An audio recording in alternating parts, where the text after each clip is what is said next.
Hi friends, welcome back to my channel Only Study. तो आज मैं आपको बीमा निकालने का सबसे बेस्ट तरीका बताने वाली हूँ, सबसे आसान तरीका बताने वाली हूँ। ओके, तो चलिए हम अपना टाइम वेस्ट नहीं करते हैं और अपने टॉपिक को देखते हैं। अगर आप वीडियो को एंड तक देखोगे तभी ये समझ में आएगा, ठीक है। तो चलिए अब हम निकालते हैं। सबसे पहले मैं आपको बेग की निकाल कर बताती हूँ। बेग, ओके, बेग कहो या फिर कहो आप चाल। चाल, तो चाल बराबर क्या होता है, सबसे पहले बीमा निकालने के लिए हमें फॉर्मूला पता होना चाहिए। तो हम बेग को भी से डिनोट करते हैं।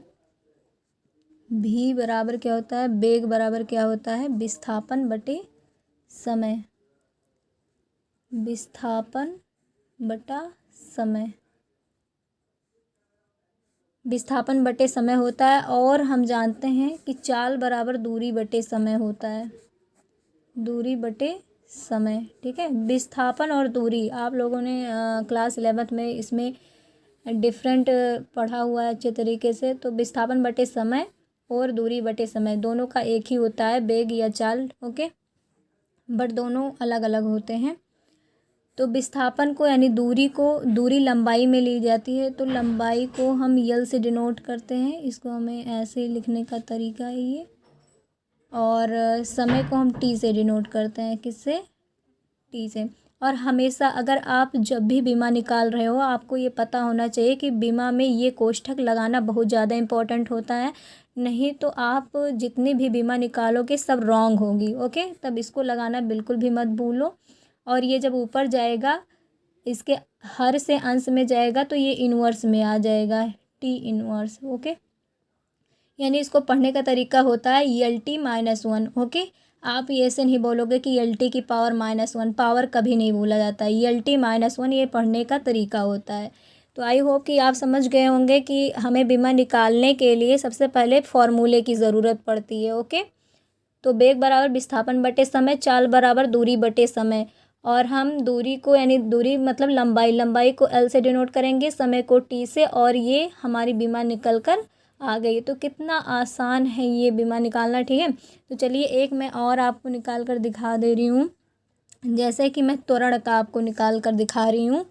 त्वरण, एक और देख लो आप, त्वरण, ओके। तो सबसे पहले हमें पता होना चाहिए फॉर्मूला, त्वरण बराबर होता क्या है। त्वरण बराबर होता क्या है, तो त्वरण बराबर वेग परिवर्तन, वेग परिवर्तन बटे समय अंतराल, या आप समय कह दो, ठीक है। तो त्वरण बराबर वेग बटे समय, ठीक है, या समय अंतराल आप कह दो। अब हमने वेग की बीमा तो हमें पता लग गई, ELT-1 होती है, ठीक है, ELT-1 होती है। तो हम इसको यहाँ लिख देंगे ELT-1, ओके। अब समय, समय को T से डिनोट करते हैं, ओके।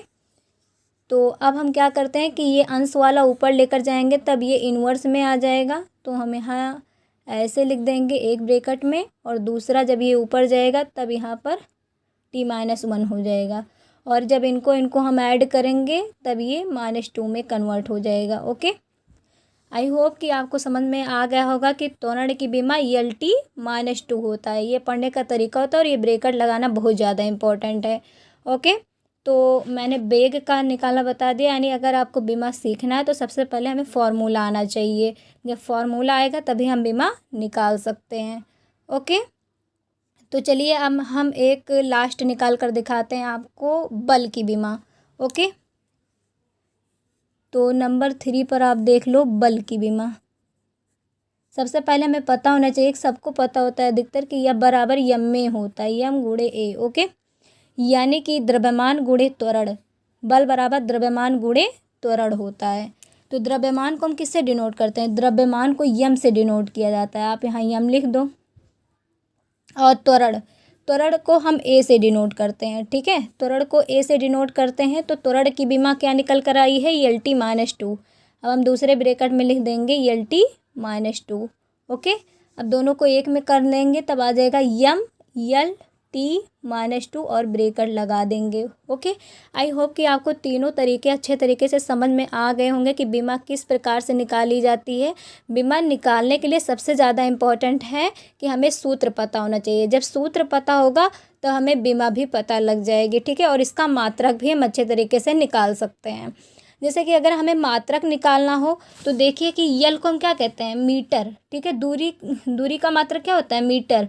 तो हम यहाँ मीटर लिख सकते हैं। और समय का क्या होता है, सेकंड। तो यहाँ सेकंड लिख दो और इनवर्स ऐसे लगा दो। अब देखो आपका मात्रक भी निकल आया यहीं पर, ठीक है। अगर बीमा निकल जाएगी तो मात्रक निकल आएगा। अगर मात्रक पता होगा तो आप उसकी बीमा निकाल सकते हो आसानी तरीके से। तो वेग या चाल का मात्रक क्या होगा, मीटर पर सेकंड या मीटर सेकंड इनवर्स आप कह सकते हो, ठीक है। तो इसी तरीके से यहाँ पर मीटर सेकंड, ठीक है, ऐसे इसका मात्रक हो जाएगा। ओके, यानी त्वरण का मात्रक मीटर पर सेकंड स्क्वायर हो जाएगा। और बल का मात्रक आप यहीं से देख लो, मीटर, देखो द्रव्यमान को केजी से हम डिनोट करते हैं, ठीक है, और इसको मीटर से डिनोट करते हैं। तो हम यहाँ लिख देंगे किलोग्राम मीटर पर सेकंड स्क्वायर। तो किलोग्राम मीटर पर सेकंड स्क्वायर ये होता है बल का मात्रक। ओके, ये क्या होता है, बल का मात्रक। और बल का मात्रक इसको हम न्यूटन भी कहते हैं, यन से डिनोट करते हैं। किलोग्राम मीटर पर सेकंड को यन से भी डिनोट किया जाता है, यानी न्यूटन। ओके, तो आई होप कि समझ में आ गया होगा कि अगर हमें बीमा पता करनी है तो बीमा से मतलब अगर मात्रक पता है तब हम उसकी बीमा निकाल सकते हैं। अगर बीमा पता है तो हम उसका मात्रक निकाल सकते हैं। तो सारा तरीका मैंने आपको बता दिया हो, ठीक है। पूरा तरीका अच्छे तरीके से समझ में आ गया होगा। अगर आपको तो आप वीडियो को लाइक शेयर कमेंट करना बिल्कुल भी ना भूलें और सब्सक्राइब करना तो बिल्कुल ना भूलें। ऐसे ऐसे वीडियो मैं लाती रहूँगी, आपके लिए हेल्पफुल होगा अच्छे तरीके से। Okay, thank you so much for watching my video. Hi friends, welcome back to my channel Only Study. तो आज